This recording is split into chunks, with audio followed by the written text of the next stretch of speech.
skills like candle making, soap making, chocolate making, bakery product making.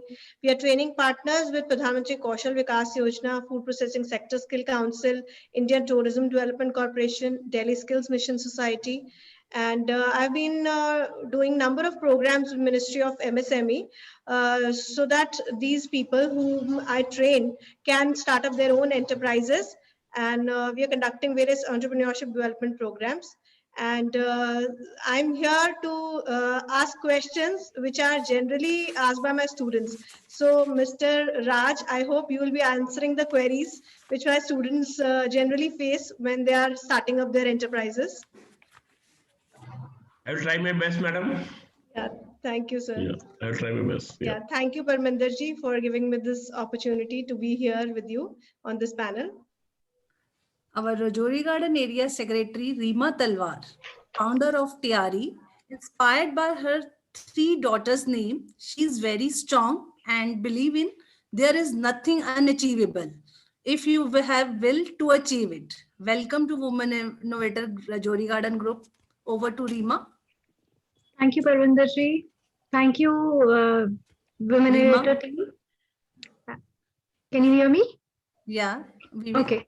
So I'm Reema Talwar, founder director Apex Maritime India Private Limited and TRE International, and we welcome Mr. Pathak. So we have a lot of questions to be answered. I'm getting nervous now. Not at all, sir. We are getting nervous. Yeah. So Tripti, are you there? Tripti? Hariom? Yeah, she's not here. You can go ahead. Okay, we can go ahead. Good evening, attendees. Thank you for attending this session. Hope you will get best guidance from Mr. Raj Pathak. Mr. Raj Pathak, he is a veteran in the startup ecosystem and he is president of VSpark Entrepreneur Association. Mr. Raj Pathak is also building media platform Business Aajkal to help connect startup women entrepreneurs with information, knowledge, and network.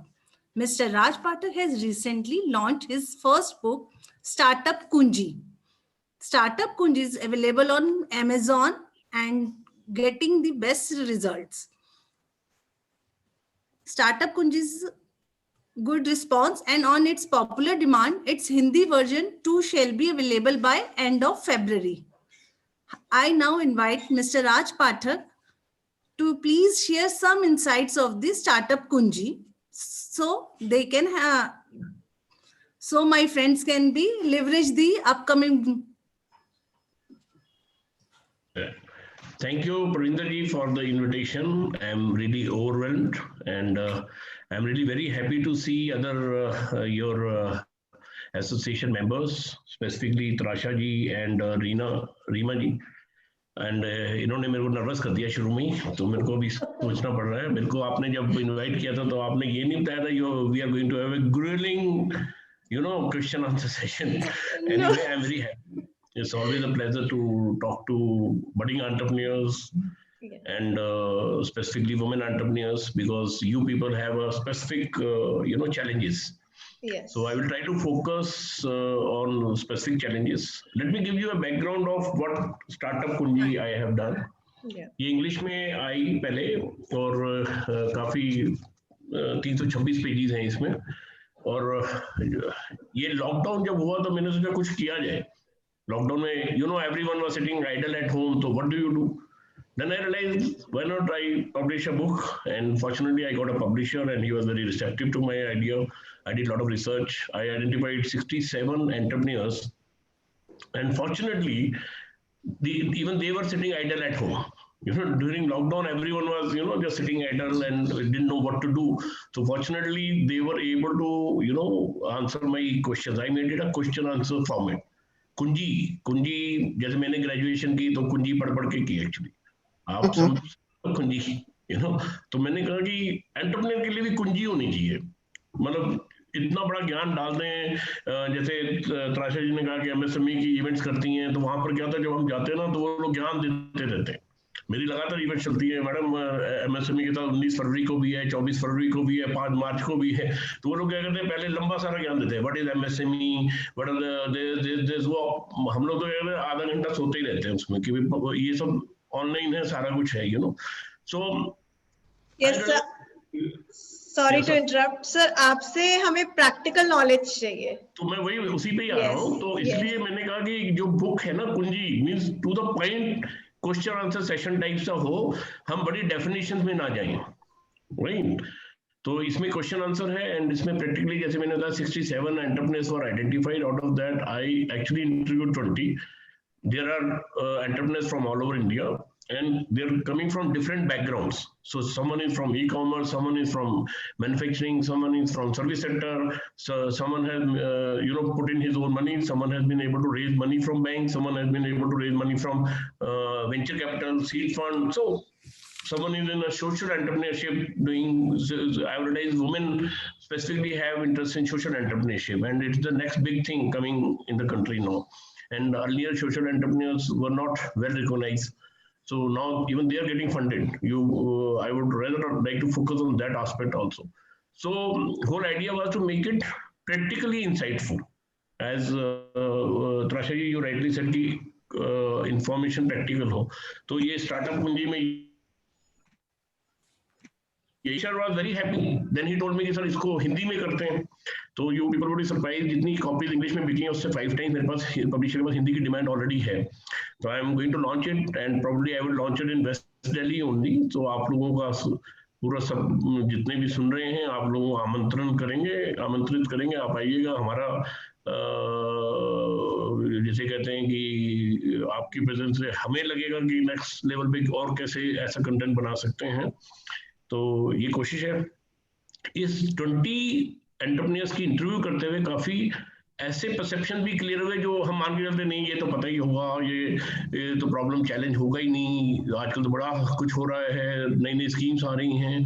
तो I was actually able to understand entrepreneurs mind in a much better way after doing this question answer kind of startup कुंजी. So I'm very happy you people have invited me, and now I have a small presentation which from my point of view the challenges or the major concerns entrepreneurs, startups or particularly women entrepreneurs face. So I will request Hariom to show the slide second.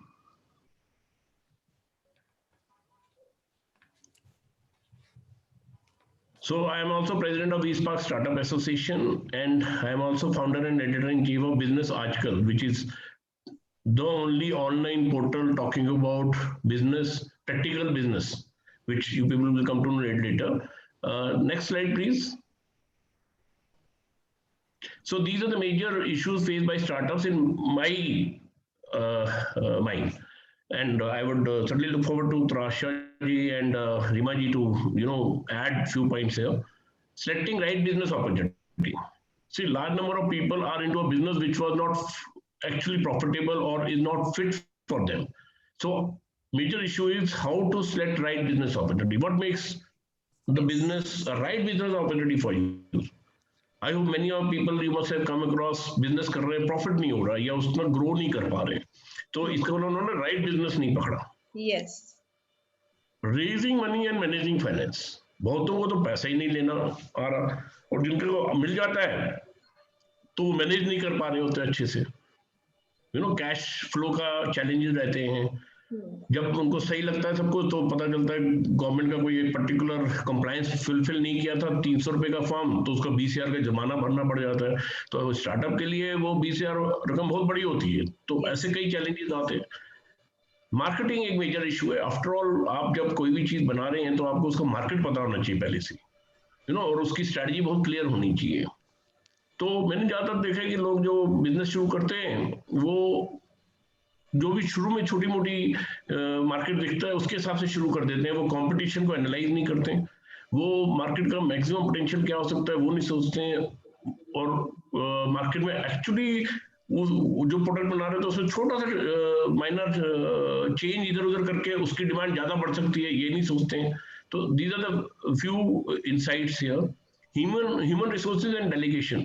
Startup का क्या है कि उसके पास पैसे ज्यादा होते नहीं है ज्यादा तनख्वाह देने के लिए, तो वो कैसे मैनेज करे। और अगर वो चीप ह्यूमन रिसोर्स लेता है तो उसमें खर्चा ज्यादा होता है, उसकी ट्रेनिंग करता है, जब तक ट्रेनिंग होती है वो ह्यूमन रिसोर्स कहीं और ज्यादा सैलरी के चक्कर में चला जाता है। तो ये एक बड़ा चक्कर रहता है। डेलीगेशन भी बहुत बड़ा चैलेंज रहता है। एंटरप्रेन्योर को हमेशा लगता है सब कुछ मुझे ही पता है, वो डेलीगेट करना ही नहीं चाहता। अगर डेलीगेट करता है तो कई बार उसको धोखा भी हो जाता है, चीटिंग हो जाती है। यस। नेटवर्किंग, आप सब लोग यहाँ इस टाइम पे परविंदर जी के एफर्ट से यहाँ हैं वेबिनार में, इसका मतलब आप लोग नेटवर्किंग की अहमियत ऑलरेडी जानते हैं। तो नेटवर्किंग का नेक्स्ट लेवल पे कैसे एनकैश किया जाए, you see how to ensure कि वो आपकी मार्केटिंग बढ़ा दें, वो आपकी कई समस्याओं को का हल ढूंढ दें। नेटवर्किंग के कारण आपको कई बार देर से देर कोई बिजनेस फाइनेंस की दिक्कत आती है तो कैसे मैनेज हो सकता है। हर बार तो आप रिलेटिव्स को या दोस्तों को नहीं तो नेटवर्किंग, तो ये चीजें हैं। ये मोटे तौर से मुझे लगता है कि एक स्टार्टअप्स के सामने चैलेंजेस रहते हैं, और इनके बारे में मैंने थोड़ा सा आगे भी स्लाइड्स बनाई हैं। अगर आप लोग बोलें तो वो मैं हरिओम को रिक्वेस्ट करूंगा कि भी वो स्लाइड्स भी 1 by 1 दिखा सके। Sure sir. Hariom next slide please.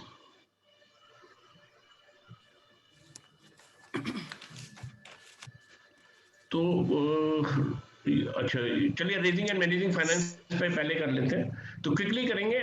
सी आपने पैसे कहीं से भी इकट्ठे करने, चाहे सीड फंड से लेने हैं या बैंक से लेने हैं, सबसे इंपॉर्टेंट जो मैंने देखा है लोगों के पास बजट रिपोर्ट ही नहीं होती।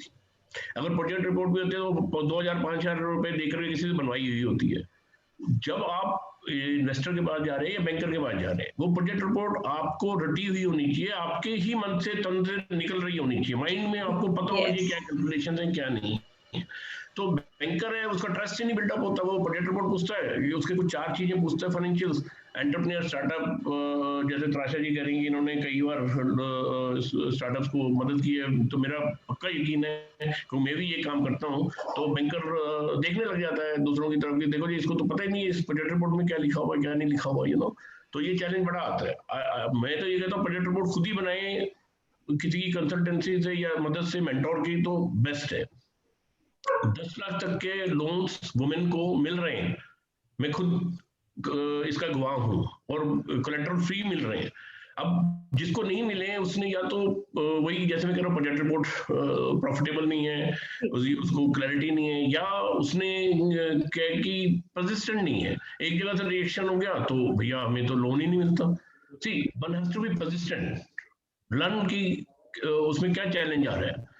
जो कैश फ्लो बहुत मेजर प्रॉब्लम है। जब भी हम बिजनेस करते हैं तो क्या होता है, मैंने बहुतों का देखा है कि वो लोग बड़ी प्रोजेक्शन लगाते हैं, बस दूसरे महीने तो सेल्स के पैसे आने लग जाएंगे।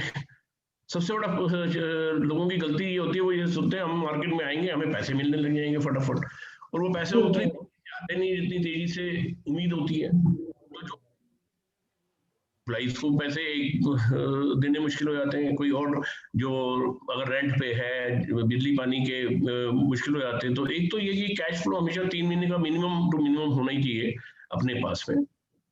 और सेकेंडली जो सेल पे बहुत ज्यादा फोकस नहीं रहे कि भी हाँ जी जो सेल्स की प्रोजेक्शन है उतनी हो ही जाएंगी, 40% होना चाहिए सेल्स की प्रोजेक्शन पे। तो अगर आपको लग रहा है अगले महीने हमारी सेल 6 लाख हो जाएंगी, तो 6 लाख होगी सेल, तो मार्केट से पैसा 6 लाख कब आएगा ये आपको नहीं पता है। आप मान के चलिए कि 6 लाख में तो सोचो तो 2.5 लाख ही आए, बाकी पेमेंट स्लो आएंगी। खास ये क्या कि जैसे फूड वाले में तो तुरंत आती है, आप ऑन द स्पॉट लेते हैं। कई और बिजनेस हैं जिसमें हम सप्लाई करते हैं मटेरियल को, और गवर्नमेंट के केस में या बड़ी कॉर्पोरेट के केस में तो 180 दिन का आराम से गैप हो जाता है। तो ये प्रोजेक्शंस बहुत ज्यादा जरूरी है माइंड में देना। और अगर आप एम्प्लॉइज को टाइमली पेमेंट नहीं करते तो उसका मोरल डाउन हो जाता है और उसकी प्रोडक्टिविटी कम हो जाती है। तो इससे कैश फ्लो बहुत ज्यादा अंडरस्टैंड करना जरूरी है। Next slide please. मैंने बहुत लोगों को देखा है, उनका लोगो कुछ होता है, बिजनेस कुछ होता है। बिजनेस एंड लोगो का आपस में तालमेल ही नहीं होता ज्यादा। सिर्फ लोगो में लोग क्या करते हैं, अपने डेस्कटॉप पे डिजाइन बना लेते हैं, जबकि लोगो 2000-5000 में अच्छा था लोगो बनाने के ऑनलाइन एजेंसी से अच्छा लोगो बनाते हैं वो लोग। और तो कोशिश करें नाम और लोगो आपके बिजनेस विजन को रिफ्लेक्ट करता हो, जो आप फ्यूचर में होना चाहते हैं। अगर आपको लगता है मैं आज से 10 साल में रतन टाटा हूंगा, तो आपका लोगो रतन टाटा दिखना चाहिए, लोगो आज का राज पाठक नहीं दिखना चाहिए, विजन दिखना चाहिए, उसको ट्रस्ट बढ़ता है। तो सेकंड इज की सोशल मीडिया मार्केटिंग। मैंने देखा है कि लोग सोचते हैं फेसबुक पर पोस्ट लगा दी, ये लगा दी, this is social media marketing. सबसे पहले तो सोशल मीडिया की कुछ ट्रिक्स खुद सीख लीजिए, ये बहुत ज्यादा जरूरी है। You have to learn few tricks yourself. You should know what is the keyword, what is hashtag. I'm sure Pravinder must be much better in this, right? Okay, so there are many more things. Click per click क्या है, वो Google better है या Facebook paid better है, मतलब I'm saying कि एक basics कोई भी वुमेन एंटरप्रेन्योर है या स्टार्टअप है, उसको बेसिक्स ऑफ सोशल मीडिया खुद सीखनी चाहिए। पीआर स्किल्स बहुत इंपॉर्टेंट है। आपको छोटी मोटी प्रेस रिलीज अपने बारे में बनानी आनी चाहिए। आजकल एडवांटेज ये है कि आप प्रेस रिलीज को ऑनलाइन मीडिया को ही दे सकते हैं, वही छाप देते हैं। अब देखिए बेसिक चीज है, अगर मैं परविंदर के बारे में या त्राशा के बारे में या रीमा जी के बारे में कहीं पेपर में पढ़ूंगा या कहीं ऑनलाइन पढ़ूंगा, तो मेरे मन में एक उनके लिए उनकी क्रेडिबिलिटी ज्यादा बढ़ेगी, राइट? उनकी रिस्पेक्ट ज्यादा बढ़ेगी, उनमें ट्रस्ट ज्यादा बढ़ेगा। तो अगर हम थोड़ा सा कोशिश करके प्रेस रिलीज वगैरह बनाना सीख लें और अपने थोड़ा 2-4 मीडिया वालों को दोस्ती कर लें और कभी कभी महीने 2 महीने बाद उसमें कुछ छुपा लिया करें, तो it makes lot of difference.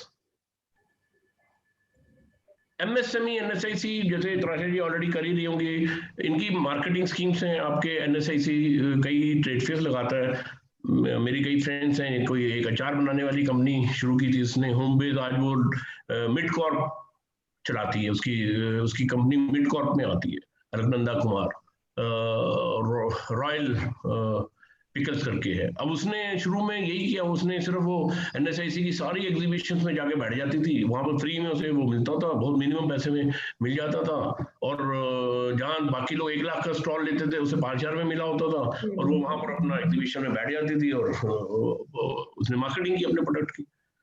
तो आपको उनकी स्कीम लेने का एडवांटेज आना चाहिए। बिकॉज मैं चाह रहा हूँ कि क्वेश्चन आंसर वाला सेशन जल्दी बेटर हम शुरू कर सकें। Hariom please, next slide please.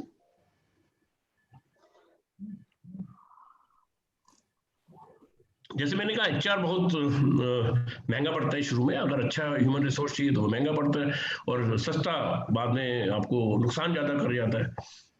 ये मैंने खुद कई स्टार्टअप्स का मैं मेंटोर हूँ, जिनको हम इन्वेस्टमेंट दिलाते हैं, उनको 1-2 साल की ग्रूमिंग करते हैं, फिर उनको नेक्स्ट लेवल पे उनको सीड फंड वगैरह दिलवा देते हैं 25 लाख से लेकर के 1 करोड़ रुपए तक की। उसमें हम यही कोशिश करते हैं कि जो भी फाउंडर है वो एक अच्छा इक्वल लेवल का एम्प्लॉय ले सके, अगर वो को फाउंडर नहीं बनाना चाहता, और उसको वो जिसे हम कहते हैं ESOP, like employ stock ownership दे सके, राइट? उससे क्या होता है, उसको फीलिंग होती है कि भाई उसका ट्रस्ट बढ़ता है, वो विजन में ट्रस्ट करता है, वो रात दिन मेहनत करता है और उसको पता होता है कि मैं को रिजल्ट निकलेगा इसका, उसको दिखता है, तो वो पैशन से काम करता है। वैसा अगर आप कर सके बेहतर है। अगर आप वैसे कोई बुटीक चला रहे हैं, कुछ कर रहे हैं, उसमें तो ये नहीं चलेगा, आप शेयर तो नहीं दे सकते हैं, तो आप क्या कर सकते हैं, आप उसको offer position of authority, you are the general manager. आपने उसको वैसे कहना भैया तुम मेरे यहाँ पर एग्जीक्यूटिव हो या मेरा नंबर 2 नंबर 4, आप मेरा चाहे छोटा सा एक बुटीक है, तो तुम जनरल मैनेजर हो, उसको पोजीशन स्टेटस हर इंसान चाहता है। आप ये मत सोचिए कि मेरा छोटा सा बिजनेस है, इसमें जनरल मैनेजर कहाँ से लिख देंगे, देख कर देखिए एक बार यार टैग, वो बंदे वो घर में बीवी को जाएगा, देखेगा, बोलेगा पहले तो मैं कहना धक्के खा रहा था, मेरे को त्राशा ने सीधी जनरल मैनेजर बना दिया। अट्रैक्टिव इंसेंटिव्स दीजिए उसको, चाहे आपका ही डिसीजन है तो उससे बातचीत ऐसे कीजिए कि उसको लगे कि जो डिसीजन होता है ना उसमें मेरा बड़ा रोल होता है, तो उसको बिलोंगिंगनेस फील होगी कि मैडम रीमा तलवार जी जब भी बात करती हैं तो मेरे को डिस्कस करती हैं, मेरे से पूछती हैं कि भाई ये वाला डिजाइन सही रहेगा या ये सही रहेगा या वो सही रहेगा, तो उसकी इन्वॉल्वमेंट हो जाती है। ये एक बेसिक ह्यूमन साइकोलॉजी है कि हर इंसान एक लेवल के बाद में ना इज्जत चाहते ही चाहता है, पैसा तो चाहते हैं, इज्जत भी चाहता है। आप इज्जत दो, उसको कुछ इन्वॉल्वमेंट दो, तो वो थोड़ा पैसे कम भी है तो आपको थोड़ा साथ देगा, उसको लगेगा मेरा ही बिजनेस है, एक इम्पोर्टेंट फील होता है। राइट, है ना, तो वो बहुत जरूरी है। और डेलीगेट रिस्पॉन्सिबिलिटीज, मैं ये नहीं कह रहा क्रिटिकल रिस्पॉन्सिबिलिटीज दे दीजिए उसको कुछ रिस्पॉन्सिबिलिटी, राइट, और उसको ट्रस्ट कीजिए। मान लीजिए फॉर एन एग्जांपल, मेरे एक फ्रेंड है, उनका छोटा सा ऑफिस था, अब तो बहुत ग्रो कर गए, तो उनका जो भी पर्सन था इंचार्ज, उसकी ये ड्यूटी थी कि वो जितने भी एम्प्लॉइज होते थे उनका वो मतलब उसका वेलफेयर देखने का काम उसका था।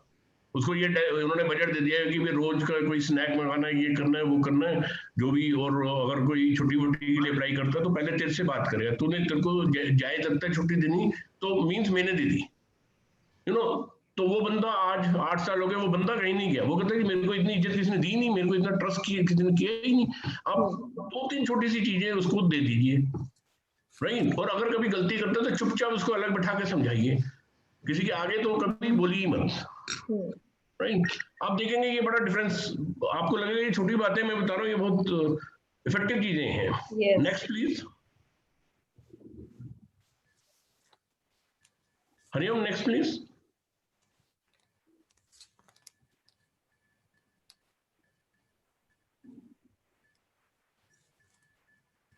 नेटवर्किंग, आप लोग बहुत अच्छा नेटवर्किंग कर रहे हैं। पारितोष पाठक का किसी ने सेशन अटेंड किया है कभी?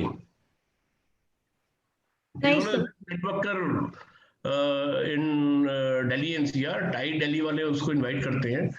कोइंसिडेंटली पाठक करके है, तो इसलिए नहीं मैं बता रहा हूँ, is the one of the best networking person.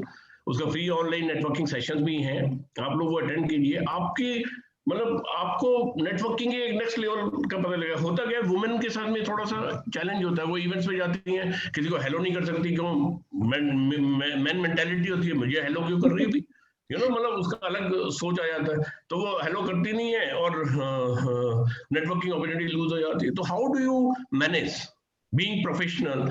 Networking is very important, this is I firmly believe in, right, okay. So आप नेटवर्किंग को, साथ में नेटवर्किंग के आजकल टूल्स भी आ गए, तो आप मैं प्रविंदर को बता दूंगा नेक्स्ट उसका सेशन कब है फ्री का। आपको पहले एक आई ओपनर हो जाएगा, कई चीजें नई सीखेंगे आप लोग, उसके फिर नेक्स्ट लेवल पे जा सकते हैं। सेकंड, जो भी बिजनेस है, आपको लिंक्डइन एंड ट्विटर पे आपके ट्रेड की, आपके इंडस्ट्री के एक्सपर्ट्स, आपके इंडस्ट्री के मीडिया लोग, आपके इंडस्ट्री के जो गवर्नमेंट ऑफिशियल्स हैं, जरूर मिल जाएंगे। आपकी जो पोस्ट होती है ट्विटर पे, उसे रीट्वीट कीजिए, अपने कमेंट्स के साथ रीट्वीट कीजिए, 1 नहीं 2 नहीं 7वीं बार वो नोटिस कर लेते हैं कि ये रीमा तलवार तो मेरा पक्का रीट्वीट करती है, उसमें अपना कमेंट डालती है, यू नो, तराशा मेरा लिंक्डइन पे करती है, you know, they take note of it, then they certainly take interest in your posts, because you are posting your issues, you are posting your challenges, you are posting your opportunities, you are posting कि हाँ जी मुझे ये लोग चाहिए, या मुझे government से ये एक्सपेक्टेशंस है, तो they start noticing it. So these are the practical insights which are actually implemented. ये मैंने इनमें कोई भी चीज आपको ऐसे नहीं लगेगी ये थ्योरी वाली है। Next slide.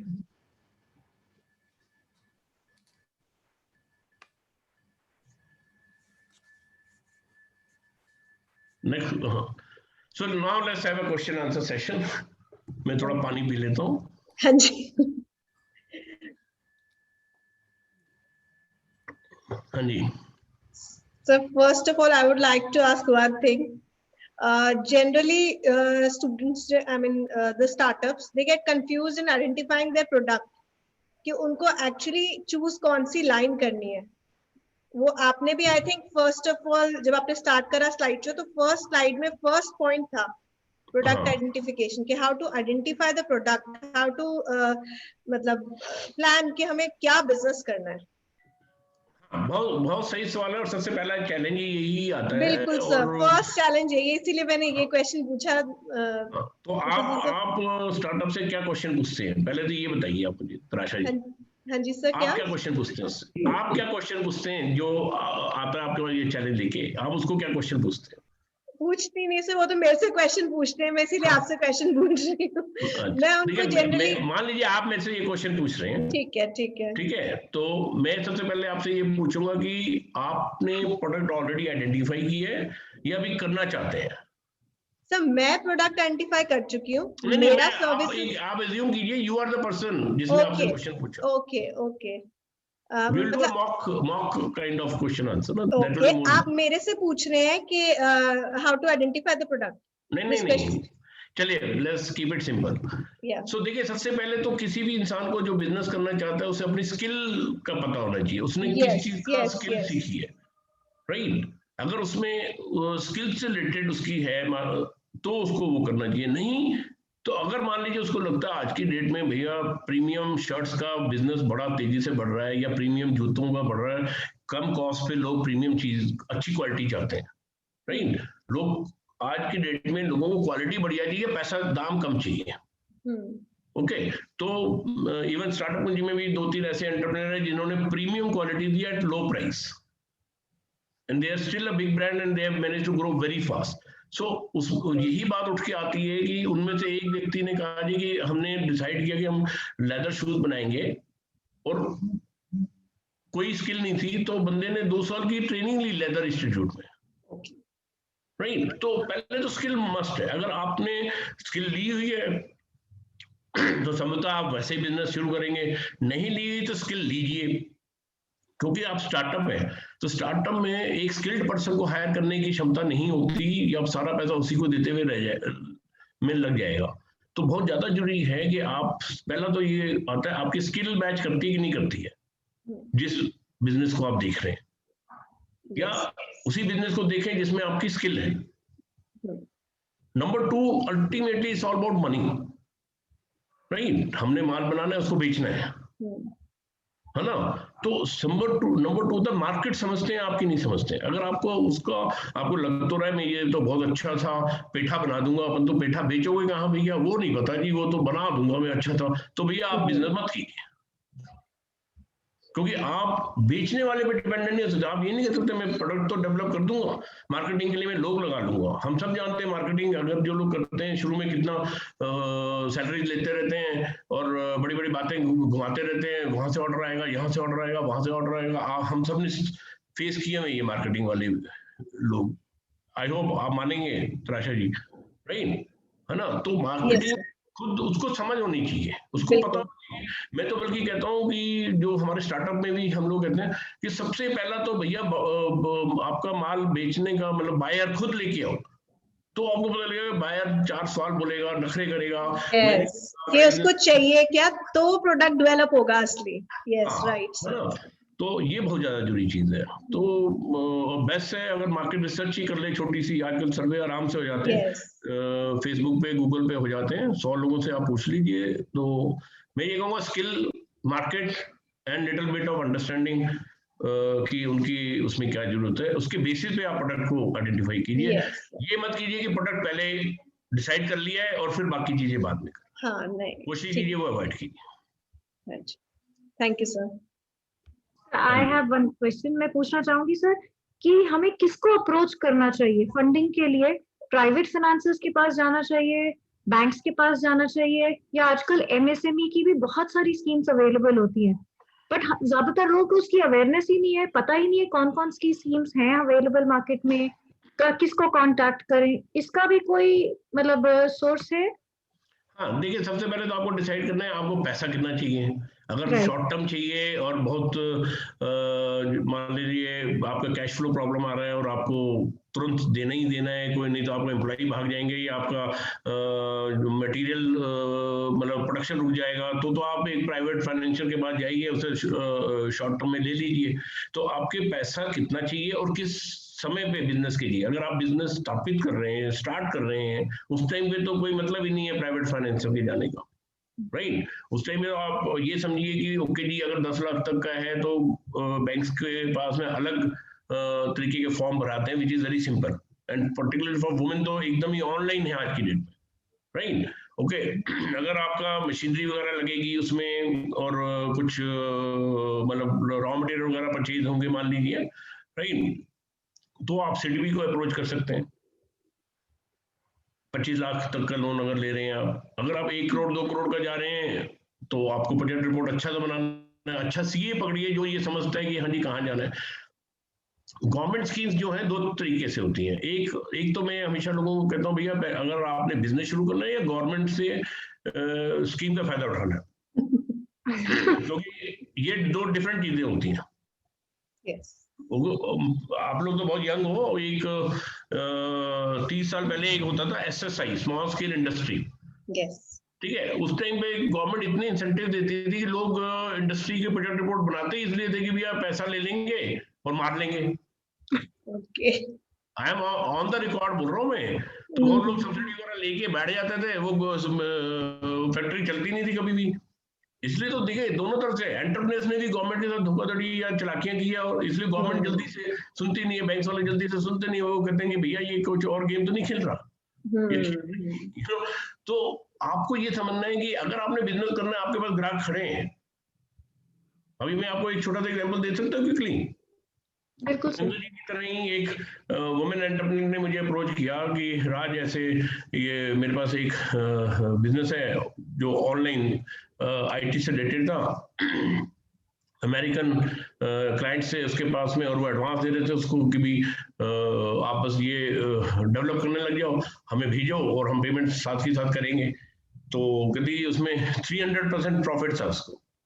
कहती बंधु मेरे को वो सेटअप करने के लिए 10-12 लाख रुपए चाहिए, और शी वाज स्पिंस्टर, मतलब अनमैरिड गर्ल, 35-36 की, एक ब्रदर, फादर रिटायर्ड। अब फादर वगैरह तो उसको कोलेटरल दे नहीं रहे थे, बैंक वगैरह वाले उससे कोलेटरल मांग रहे थे। तो हमने अपनी एसोसिएशन वगैरह की चिट्ठी लिख के बैंक में, जो बैंक के ऑफिसर है वो भी मेरे साथ कई बार सेमिनार में बैठे हुए साथ में, तो उनको भेजी हमने चिट्ठी, क्योंकि वर्बली बोलने से कुछ नहीं होता। अगर आज प्रविंदर जी ने, आप लोगों ने एसोसिएशन बनाई है, एसोसिएशन का क्या फायदा होता है, ये इसका अलग सेशन करना चाहिए आपको किसी और टाइम पे। Yes, sir.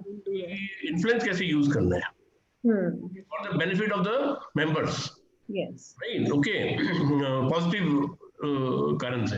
तो उसमें क्या हुआ, हमने चिट्ठी लिखी, उसके साथ में केस लगा के दिया। वो बैंक में गई, वो बैंक में एक उसको बैंक मैनेजर ने कहा, मैडम देखिए ऐसे अगर आपको कोलेटरल नहीं देंगी तो आपको ये जो लोन है थोड़ा महंगा पड़ेगा, 1.5% महंगा पड़ेगा साल का। आप समझ रहे हैं, क्योंकि अगर 14% बढ़ रहा है, मान लीजिए 12% बढ़ रहा है, तो 13.5% बढ़ेगा। मैडम आप कोलेटरल का जुगाड़ कर लेंगी तो अच्छा रहेगा। वो फिर मेरे पास आई, कहते यार वो कह रहा है वो महंगा। मैंने एक बात तो 300% का प्रॉफिट तुम्हारा है, तुम कह रही हो ऑलरेडी क्लाइंट बैठा है, तुम्हें 1.5% महंगे लोन की चिंता हो गई। देखिए बिल्कुल, अभी बड़े हो भाई। Yes, yes, sir. मतलब 1.5% की लोन की वो उसके इंटरेस्ट की चिंता हो गई, यू नो, मतलब करा के दिया उसके काम से। ट्राई टू अंडरस्टैंड, बैंक वाले जानबूझ के कहानी ऐसी गाएंगे, आपको फिर वापस भेज देंगे, फिर वापस भेज देंगे। मैं तो वो सब मेरे कई अच्छे दोस्त हैं, मैं तो जब हम लोग अलग से बैठते हैं शाम को, वो कहते हैं हम भी तो देखते हैं पेशेंस कितनी है, परसिस्टेंस कितनी है, हम कैसे देखेंगे Yes. कि जिद है कि नहीं है, कि नहीं मैंने तो करना ही है। ये भी तो इम्पोर्टेंट है ना। तराशा जी वो ट्रेनिंग कर रही होंगी तो ये भी तो देखती होंगी, जो बार बार आता होगा मैडम मेरा ये रह गया, ये रह गया, उसको ज्यादा मेहनत करेंगे कि यार इसमें तो पैशन है, ये तो भाई कर ही देगा कुछ ना कुछ, इसको धक्का जुनून होना चाहिए, बिजनेस करने के लिए जुनून होना चाहिए। हाँ जुनून तो वो, नहीं तो क्या होता है, एक दो चैलेंजेस आते हैं, घर बैठ जाते हैं, फिर वो कुछ नहीं करेंगे, ऐसे ही सेमिनार में आके बोलेंगे कि भैया लोन तो मिलता नहीं है, मिलता नहीं है। बिल्कुल बिल्कुल सर, बिल्कुल है कि नहीं।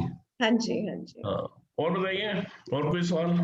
सर एक क्वेश्चन और, कि कैसे डिसाइड करें कि हम पार्टनरशिप कंपनी खोलें, प्रोप्राइटरशिप खोलें, प्राइवेट लिमिटेड कंपनी खोलें, या एक नई LLP आई है उसको खोलें, मतलब क्या बेसिस क्या होना चाहिए ऑर्गेनाइजेशन का।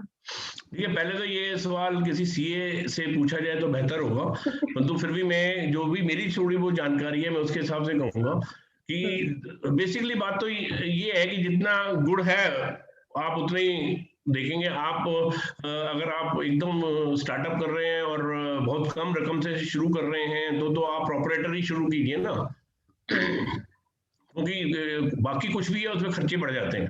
तो प्रोपराइटर शुरू कीजिए, नहीं तो LLP शुरू कीजिए, राइट। अभी जो सोलो आया है वो तो मैं भी पूछने में लगा हूँ लोगों से कि भैया इसका क्या एडवांटेज होगा, तो I would be very honest कि ये मैं नहीं जवाब दे पाऊंगा इसका, बट अगर आप 2-3 दिन का टाइम देंगे तो I will send best reply after my research to प्रिंसर जी। तो मैं ये कहूँगा कि इसमें देखिए, जैसे मैं आपको एक छोटा सा एग्जांपल दे देता हूँ। अगर आपको वीसी फंडिंग, सीड फंड्स लेने हैं, इंटरनेशनल फंड लेने हैं, तो आपको प्राइवेट लिमिटेड में लानी पड़ेगी, ठीक है ना।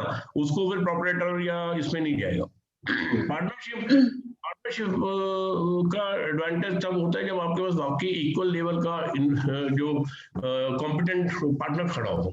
यस, वर्किंग पार्टनर आपके साथ बिजनेस में भी साथ में खड़ा हो और पेन लेने को तैयार हो, कोई जिम्मेवारी लेने को तैयार हो। पार्टनर को भी लोग गलती से क्या करते हैं, फ्रेंड्स को ही पार्टनर बना लेते हैं, जिनकी सिमिलर लाइफ होती है, सिमिलर वो होते हैं, सिमिलर ही स्किल्स होती है। उससे बिजनेस नहीं चलता, उससे टी क्लब चलता है, चाय का क्लब चलता है, बिस्किट खा लिए, समोसे खा लिए। बिजनेस चलने के लिए आपको जिसे कहते हैं कॉम्प्लीमेंट्री, मतलब कि आपको अगर प्रोडक्ट बनाने की अच्छा आता है तो आप मार्केटिंग में जो अच्छा है उसको पार्टनर बनाएंगे। बिल्कुल सर, बिल्कुल राइट। तो वो मेरी सलाह है। और बताइए आप मैडम। सर एक मेरा क्वेश्चन था कि सर इनिशियली जैसे अभी बिजनेस स्टार्टअप ही हुआ है, तो जैसे हम लोग को कोई एक्स्ट्रा बाहर से हायर करना चाहिए मार्केटिंग के लिए, या जैसे एक तो आपने बताया कि वन कैन बी कि आप 2 पार्टनर्स ऐसे ले सकते हो जो एक प्रोडक्ट बनाने में एक्सपर्ट हो and one is expert in marketing, this is one thing as partner वो वर्क कर ले मार्केटिंग वाला। लेकिन अगर हम स्टार्टअप है, इनिशियली हम स्टार्ट कर रहे हैं विद जैसे एज अ प्रोप्राइटर, तो हम लोग को मार्केटिंग के लिए हायर करना चाहिए या सेल्फ मार्केटिंग करनी चाहिए? देखिए, अगर ये जो पहले तो बात ये है कि जब आप प्रोपरेटर होते हैं तो आप अपने ही फाइनेंस ऑफिसर भी होते हैं, प्रोडक्ट मैनेजर भी आप ही होते हैं, लाइक मार्केटिंग पर्सन भी होते हैं, सरकारी कंसल्टेंट भी आप ही ने देखना है। तो वो तो कोई शक ही नहीं है कि आप सब कुछ नहीं कर पाएंगे। तो आपको ये देखना है जो आपकी स्ट्रेंथ है, उस पे आप क्योंकि जब भी आप बिजनेस शुरू करते हैं कोई स्ट्रेंथ होती है, कोई प्रोडक्ट बनाने की स्ट्रेंथ होती है। किसी को लगता है यार मैं कुछ भी बेच दूंगा, है ना, बना दो मैं बेच दूंगा।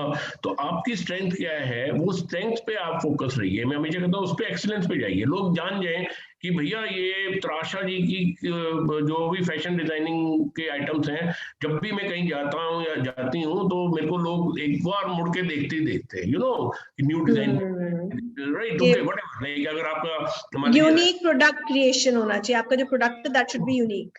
तो अगर आपका प्रोडक्ट डेवलपमेंट में है तो आपको बकायदा मार्केटिंग के लिए लोग चाहिए। अब मार्केटिंग के लोगों को सिलेक्ट जब भी करते हैं, मेरी एक फ्रेंड है, मैं नाम नहीं लूंगा उनका, है ना, सोशल मीडिया में भी पेस्ट्री सेलिब्रिटी भी है। अब उन्होंने पीछे से वो सिंगल हैंडेडली बिजनेस करती थी, प्रोडक्ट में बड़ा स्ट्रांग थी, उन्होंने मार्केटिंग के लिए एक व्यक्ति ले लिया,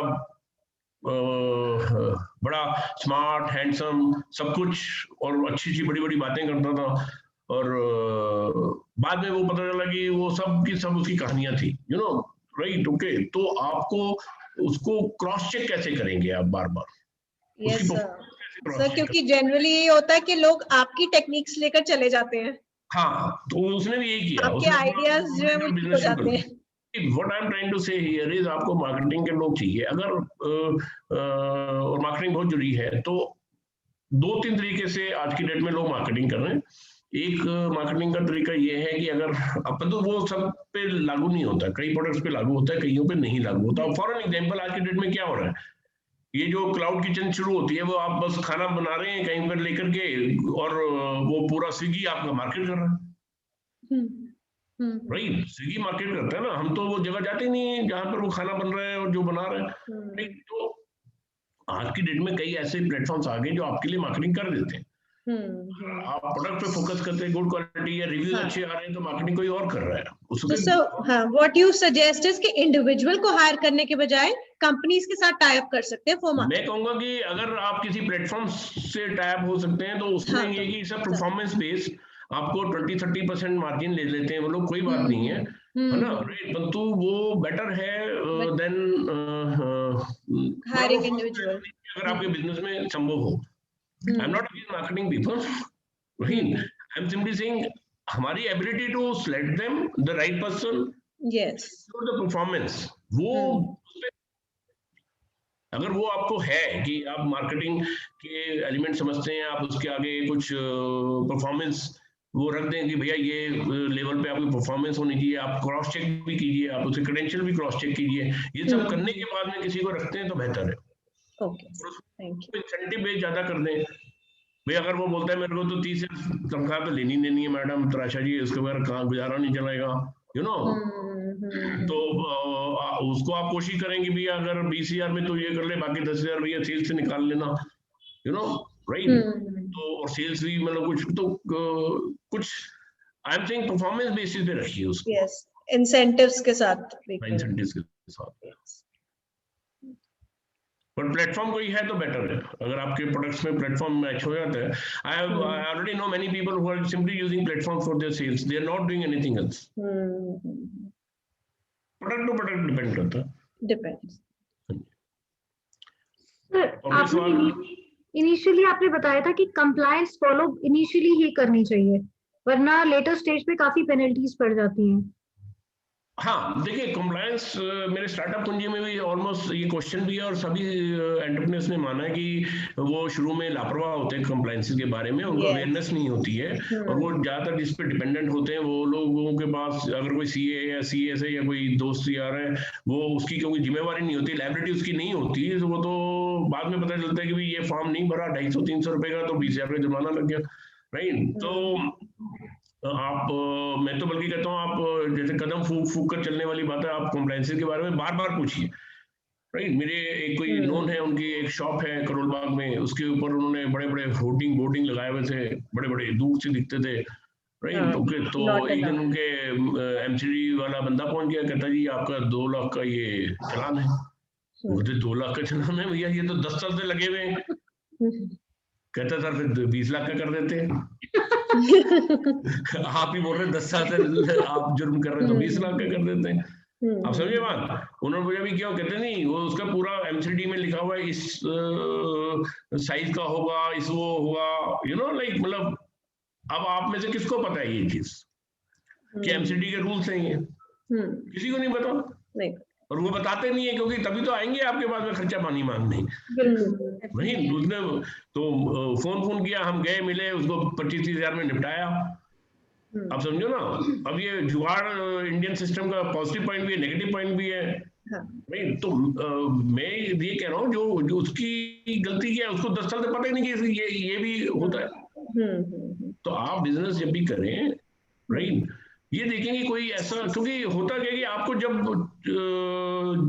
मुश्किल होगी उसी टाइम पे ऐसे लोग आगे बढ़ जाएंगे तंग करने वाले। जब आपका हाथ टाइट होगा तभी आपको कई खर्चे ऐसे होंगे जो आपको समझ में नहीं आएगा ये कहां से करें। और कंप्लायंस ऐसी चीजें जो आपका चक्का बंद कर सकती है, मतलब आपका पूरा बिजनेस बंद कर सकते हैं। मैंने बहुत साल पहले एक बिजनेस मंत्र टीवी शो किया था, सबसे पहला शो था एंटरप्रेन्योरशिप पे, ऑन 100 एपिसोड चला, CII confederation of Indian industry का स्पॉन्सर था।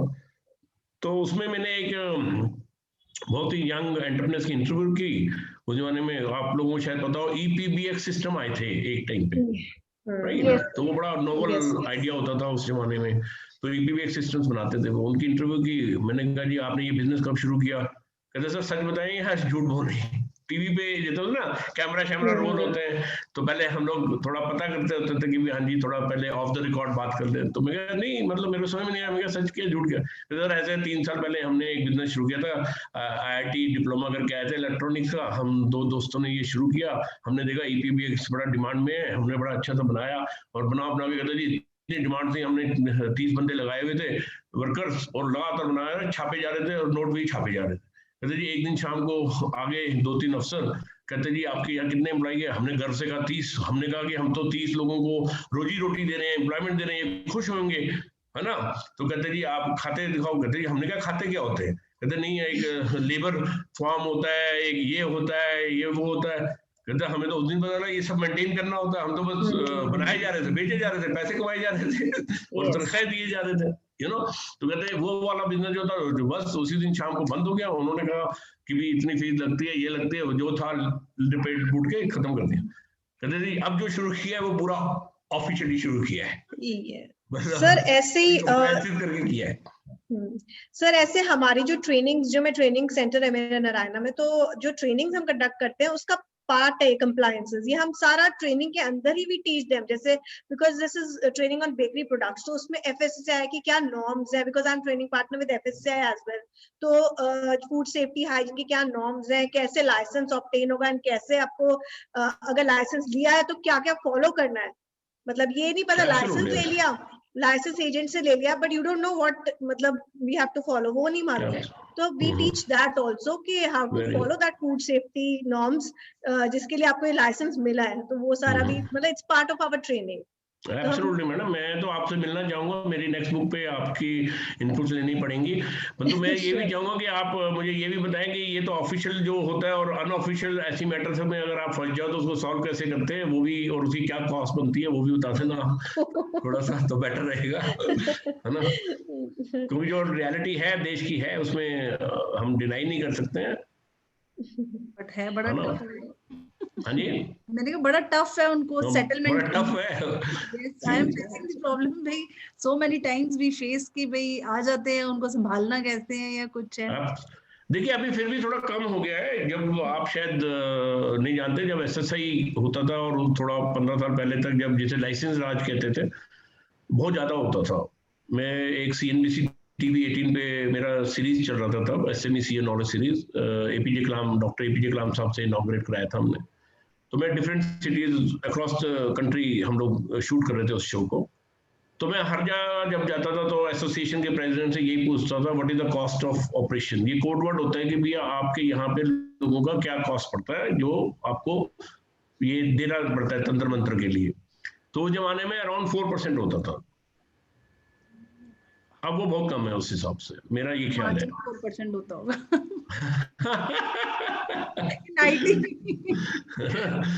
तो और वो टर्नओवर्स अच्छी कंपनी वाले थे, अहमदाबाद वगैरह वाले, तो 4% उस टर्नओवर्स के हिसाब से सोच लीजिए आपकी क्या होता होगा, तो वो अब बहुत मतलब उनके हिसाब से अब काफी डिफरेंस है, तो चीजें बेटर हो रही हैं, कोई शक नहीं है। मैं ये भी मानता हूँ कि कई बार हमारी अपनी गलती से भी होता है, हमने ओवर कॉन्फिडेंस में कंप्लायंसेस किए नहीं होते, जैसे त्राशर जी ने बताया है ना, कि कंप्लायंसेस की नॉलेज नहीं होती, या हम CA वगैरह पे वो करते हैं, तो ज्यादातर कंप्लायंसेस की नॉलेज एंटरप्रेन्योर को टाइम टू टाइम अपडेट होता है, इसलिए अपडेट होना चाहिए, जरूरत होती है कि वो अब, क्योंकि कंप्लायंस एक होता है फिर अपडेशन अलग होती है, नॉर्म्स चेंज होते रहते हैं, स्टैंडर्ड चेंज होते रहते हैं, हाँ जी, तो इसलिए फोरम्स, आपने जैसे ये फोरम बनाया, ऐसे फोरम की जरूरत होती है जो अपडेट रखें। हाँ जी सर। एंड सर एक लास्ट क्वेश्चन और मैं पूछना चाहती थी कि जो आपने इनिशियली बताया था स्टार्टिंग में कि लोगों की रजिस्ट्रेशन, जो ट्रेडमार्क रजिस्ट्रेशन एंड ऑल है, तो I just want to know कि वो किस स्टेज पे करानी चाहिए एज अ स्टार्टअप? कंफर्म हो जाए कि आपने ये बिजनेस करना ही करना है, लोगो डिजाइन कराइए आप, राइट, और उसको अप्लाई कर दी, लोगो डिजाइन का तो ज्यादा खर्चा नहीं है आज की डेट में, आपको सही लोग सर, और बाकी गवर्नमेंट की स्कीम्स भी हैं, पूरा का पूरा रीइंबर्स भी हो रहा है कैंडिडेट्स को, जितना हाँ पूरा 100% रीइंबर्समेंट है फॉर ट्रेडमार्क एंड लोगो जो रजिस्ट्रेशन है। मेरे ख्याल से तो, क्योंकि देखिए जो पेटेंट ट्रेडमार्क है, इसको भी तो एक तरीके से वेल्थ माना गया है ना, आप इसको बेच सकते हैं, कल अपने बिजनेस को प्रोटेक्ट भी कर सकते हैं, कल बेच भी सकते हैं। अगर आप सबने सुना होगा VLCC, यस, है ना, या निर्लाज, ये ट्रेडमार्क्स है ना, मतलब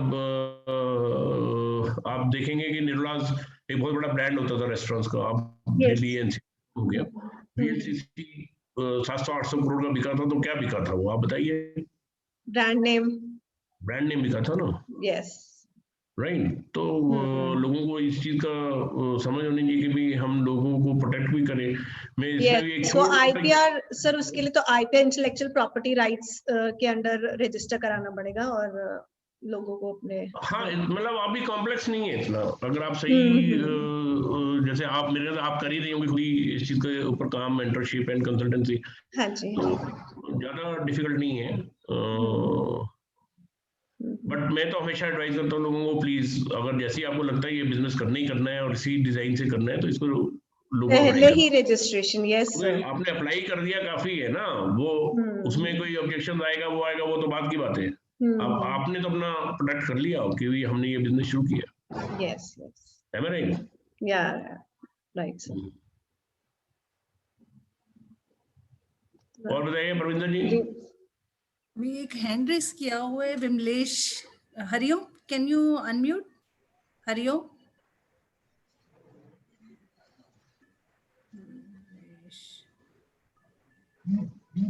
She has some questions. Hariom. Yes. Yeah, please unmute Vimlesh. Okay, They raise sure. their hand because check. They have some question. She has not connected her mic, so I can't unmute her. Oh my God. Okay, no worries, then leave. Anybody else, if have some questions, they can ask. How to manage finances? ठीक है ना, मुझे ही बताओ. How to manage cash flow? cash flow कैसे company में करें भाई? Madam cash flow का पहले तो आपको एक जिसे कहते हैं रियलिस्टिक खर्चे पता होना चाहिए और रियलिस्टिक इनकम से पता होनी चाहिए, राइट? तो जब आपको खर्चे मोटे तौर से पता चल जाए तो आप एक वर्किंग कैपिटल या तो बैंक से ले लीजिए, अगर आपका ट्रांजैक्शंस हैं 6 महीने से ऊपर की हैं तो आपको बैंक से एक रीजनेबल अमाउंट मिल जाता है आज की डेट में। तो अगर नहीं ले रहे हैं तो मेरा ख्याल तो ये कि सेल जो है ना, बेसिक ट्रिक लेडीज का तो बल्कि ये सवाल ही नहीं बनता, क्योंकि लेडीज तो घर में भी सारी करती हैं, कैश फ्लो वगैरह मैनेज ही कर रही होती हैं, ठीक है। तो मेरा तो ये मानना है कि भी उन्हें पता होता है जब अच्छा टाइम है तो ज्यादा खर्चे कर लो, टाइट पोजीशन है तो भैया पॉकेट मनी बच्चों की काट लो पहले तो, फिर मियाँ जी की काट दो, राइट? तो इसी तरीके से होता है कि आप खर्चे कैसे मैनेज कर लेंगे। बट मेरा ये मानना है कि आप सेल्स जो है उससे जो रेवेन्यू आता है उस पर पूरा जोर लगा के रखें। होता क्या है, जो मैंने ज्यादातर देखा है, लोग क्या करते हैं, प्रोडक्ट में लगे रहते हैं, बाकी चीजों में लगे रहते हैं, सेल्स से रेवेन्यू को कलेक्ट करने में कम टाइम लगाते हैं। आप हैरान होंगे, हम बिजनेस में है ही हैं, बेचने के लिए हैं, पैसे लेने के लिए, परंतु हम हैरानी होगी आपको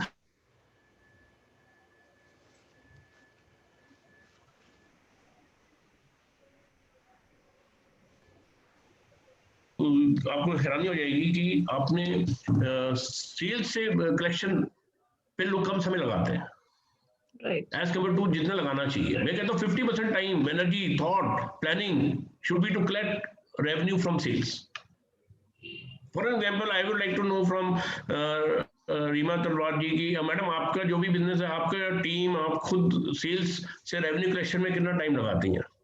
Every Monday. हमने तो एक सेट टाइमलाइन रखा है, हर वीकेंड पे बैठ के, ठीक है, सारी सेल्स कलेक्शन और सेल्स रिपोर्ट चेक होती है। बढ़िया, तो आप ट्रैकिंग कर रही हैं ना उसको, राइट? ओके, तो आपको कैश फ्लो प्रॉब्लम आती है? नहीं सर, अभी तक तो नहीं। तराशा जी आपका?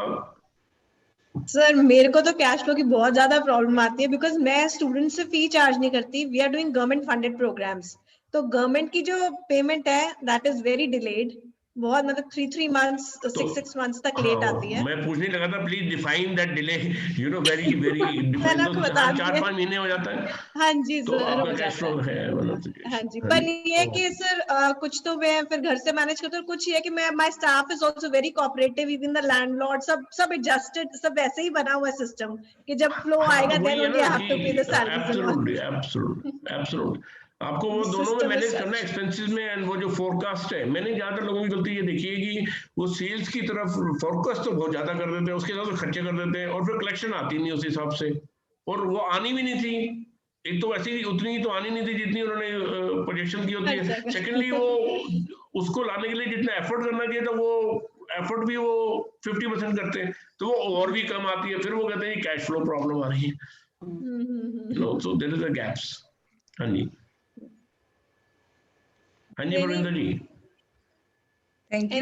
मेरा टेकअवे ये रहा कि we should have a good chartered accountant from the initial stages, क्योंकि हमारा कंप्लायंस भी ध्यान रखे, ठीक है, हमारा क्या कहते हैं ऑपरेशंस में भी सारा हेल्प करे, हमें कौन सी फॉर्मेलिटीज हैं, क्या है, सब टाइम टू टाइम हमें हेल्प कर सके। मैं रीमा जी आपसे टोटली सहमत हूँ, फिर भी मैं थोड़ा सा 40% असहमत भी हूँ। अगर आप 1 मिनट दें तो मैं अपनी असहमति का कारण बता बिल्कुल सर, सकता बिल्कुल। हूँ। Sure. देखिए मेरा ये मानना है कि बहुत सारे चार्टर्ड अकाउंटेंट सिर्फ इस पे ध्यान देते हैं, बुरा नहीं मानना, मेरे खुद ही भाई बंधु भी हैं, मेरे अपने रिलेशन में भी हैं, तो वो भी नाराज होते हैं मेरी बात सुन के कि तुम सीएस के लिए ये बोलते हो, मेरे बेस्ट फ्रेंड्स ही हैं। बट मेरा ये मानना है कि बहुत सारे एंटरप्रेन्योर्स जब जिन्होंने ग्रो करना होता है बिजनेस को, उनका विजन होता है, जब वो बैंक में जाते हैं ना तो पता चलता है जी वो रिटर्न तो बहुत कम दिखा रहे थे जी, क्यों जी इनकम टैक्स बचा लो जी, ये सीए एडवाइस देते रहते। ओहो, तो आपको सीए विजनरी ढूंढना है जो आपके 10 साल आगे की ग्रोथ को सोचे, वो ये ना सोचे कि आज इस साल के टैक्स बचा दूं मैडम आपके, पर हम यूजली खुश होते हैं कि यार ये तो टैक्स बचा दिए सीए साहब ने, इनको एक भैया जो भी आप गिफ्ट देना चाहते हैं वो दे के आते हो, आपके लिए सॉरी तो इतना नो प्लीज, आपको सीए वो देखना जो विजनरी हो Yes. और जो कंप्लायंसेस में स्ट्रांग हो। अब सीए के पास इंटर्न्स होते हैं, वो अलग अलग लड़के होते हैं, वो कहने को सीए साहब होते हैं, वो बाद में लड़के वड़के लगा देते हैं आपके साथ में, राइट, उसकी Yes. नॉलेज नेटवर्क नहीं होती, उसकी अंडरस्टैंडिंग नहीं होती, तो आपको सीए पे टोटली डिपेंडेंट नहीं होना, मैं ये कहना चाह रहा हूँ। आपको कुछ समझना है, बैलेंस शीट को समझना है, आपको फ्यूचर के लिए समझना है। मैं ये कहता हूँ कि अगर आज आपकी टर्नओवर मान लीजिए 1 करोड़ है, आप मान के कर रहे हो मेरी टर्नओवर 5 साल में 20 करोड़ होनी चाहिए, 25 करोड़ होनी चाहिए, तो आपको आज ही वो 25 करोड़ टर्नओवर ले जाने के जो बज़वर्ड्स होने चाहिए वो आज पता होने चाहिए। यस, वो आपको उसके लिए सीए से आज ही काम करना है। वो बहुत जरूरी हो जाता है। बहुत सारे बैंक वाले अच्छे एंटरप्रेन्योर्स मैंने देखे, बैंक हम सिटी ले जाते हैं, वो कहते हैं जी इसकी तो टर्नओवर ही नहीं है, इसके एसेट्स ही नहीं है, इसकी वैल्यू ही नहीं है कंपनी की, यू नो, अब क्या करेंगे, वो किसकी गलती है? वो कहता है कि मैं तो बिजनेस करता रहा, मेरे को तो सीए साहब बोलते रहे, जैसे रीमा जी को सुना था सीए पे डिपेंडेंट रहो, तो वो मैंने तो वही उसी हिसाब से चलता रहा मैं, है ना? बिल्कुल सर, वो थोड़ा बहुत जरूरी हो जाता है। बिल्कुल, absolutely I agree with you sir. वो 40% मैंने इसलिए कहा था सहमति। जी सर, वही ना, अपना आइडियाज एंड अपने मतलब यू शुड बी अवेयर, खुद पूरा हाँ अवेयर रहना चाहिए, तभी मैं यही मतलब आई गाइड माय स्टूडेंट्स आल्सो कि आप लोगों को खुद पता होगा तो आप आगे करवा पाओगे, अगर खुद को ही अगर नॉलेज नहीं है तो थोड़ा सा मुश्किल होता है। Absolutely, so you have to be aware, absolutely updated, खुद ही अपडेटेड रहना पड़ेगा, यू हैव टू या। Very good. Thank you so much sir for such an enlightening session. I'm honored, blessed, and Thank you so much sir. I Yeah, am thank happy you, that sir. you, Parvinder ji, invited me. I was a little surprised rather when she sent me this request, and मैंने कहा चलो इसी बहाने मुलाकात होगी आप लोगों से, और मैंने भी बहुत कुछ सीखा है आज, एंड मैं उम्मीद करता हूँ कि आपको इसका जब हिंदी की मैं बुक लॉन्च करूँगा, आप लोगों को इनविटेशन दूंगा, और श्योर सर, आप लोग आइए, आप सबसे मुलाकात होगी, और वहां पर हम ऐसे एक लाइवली सेशन फिजिकल रखेंगे। बिल्कुल Audience सर, के लिए। बिल्कुल। यस सर, ठीक है, thank you so much sir, Thank you all. Thank you. Thank you everyone. Thank you everyone, thank you all the participants, thank you sir, thank you Parminder ji, thank you Reema ji. Thank you.